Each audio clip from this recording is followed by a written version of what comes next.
Bapak, Ibu, Saudara-saudari, umat beriman yang terkasih, salam jumpa kembali dalam Santapan Sabda, Minggu Biasa ketiga, berdasarkan Injil Markus, bab 1, ayat 14-20. Tema renungan, Kerajaan Allah sudah dekat, bertobatlah dan percayalah kepada Injil. Bapak, Ibu, Saudara-saudari terkasih, pernah diceritakan bahwa pada suatu hari, seorang murid bertanya kepada gurunya, "Mengapa guru tidak pernah berkhotbah tentang pertobatan?" Guru itu menjawab, "Saudaraku, cuma itulah tema khotbah saya." Tetapi murid itu kelihatannya kurang puas dan karena itu bertanya lagi. Tetapi guru tidak pernah berbicara tentang penyesalan atas dosa-dosa yang telah dilakukan pada masa lampau. Guru itu menjawab, "Saudaraku, pertobatan tidak selalu berarti menyesali dosa-dosa atau kesalahan yang telah dibuat pada masa lampau. Masa lampau itu telah lewat dan tidak ada gunanya untuk disesali. Pertobatan berarti melihat realitas secara baru. Bertobat berarti percaya kepada Allah yang kerajaannya telah hadir di tengah kita." Saudara-saudari terkasih, Yesus mengawali karyanya di depan umum dengan seruan pertobatan. Waktunya telah genap, kerajaan Allah sudah dekat, bertobatlah dan percayalah kepada Injil. Apa yang dimaksudkan oleh Yesus ketika dia menyampaikan pernyataan ini? Waktu untuk apakah yang dimaksudkannya itu?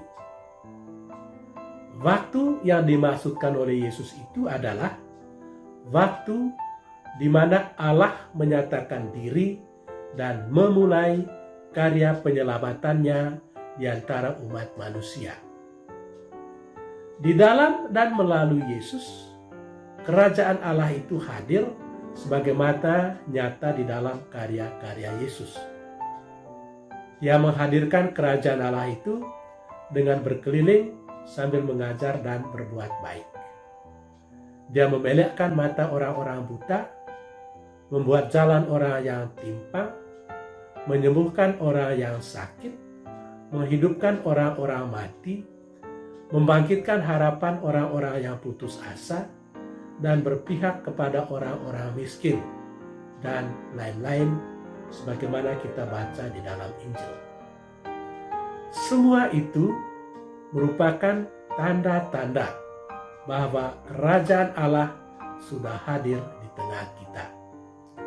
Kita hanya diminta untuk percaya bahwa kerajaan Allah itu sudah ada di tengah kita dan mengikuti Dia yang mengerjakan tanda-tanda itu, yakni Yesus Tuhan, melalui jalan hidup kita masing-masing.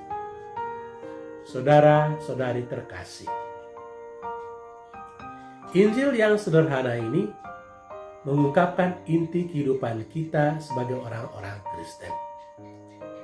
Injil ini ditulis untuk kita semua, bukan hanya bagi mereka yang mengikuti Yesus secara khusus melalui panggilan sebagai imam, biarawan atau biarawati. Tujuan kita sebagai orang-orang Kristen adalah mengikuti Yesus Kristus untuk bisa menjadi penjala manusia. Sebagai penjala manusia, kita hendaknya berusaha untuk mengundang orang-orang lain agar bisa masuk ke dalam sukacita hidup yang kita peroleh karena mengikuti Yesus. Hal itu kita lakukan melalui teladan hidup yang menunjukkan kegembiraan dan sukacita. Alangkah indahnya apabila orang lain bergabung dengan kita karena mereka telah melihat di dalam diri kita keindahan, sukacita karena menjadi pengikut-pengikut Yesus. Ingat bahwa setiap orang Kristen memikul gambar Kristus di dalam dirinya. Kita diharapkan untuk menampakkan gambar Yesus itu kepada orang-orang lain melalui kesaksian hidup kita. Itulah sebabnya sebelum kita menjadi penjala manusia atau mengundang orang lain untuk masuk ke dalam kelompok kita, kita mesti terlebih dahulu bertobat dan percaya kepada Injil. Kerajaan Allah sudah tiba. Bertobatlah dan percayalah kepada Injil. Injil sederhana ini tetap aktual dulu dan sekarang. Tuhan memberkati kita. Amin.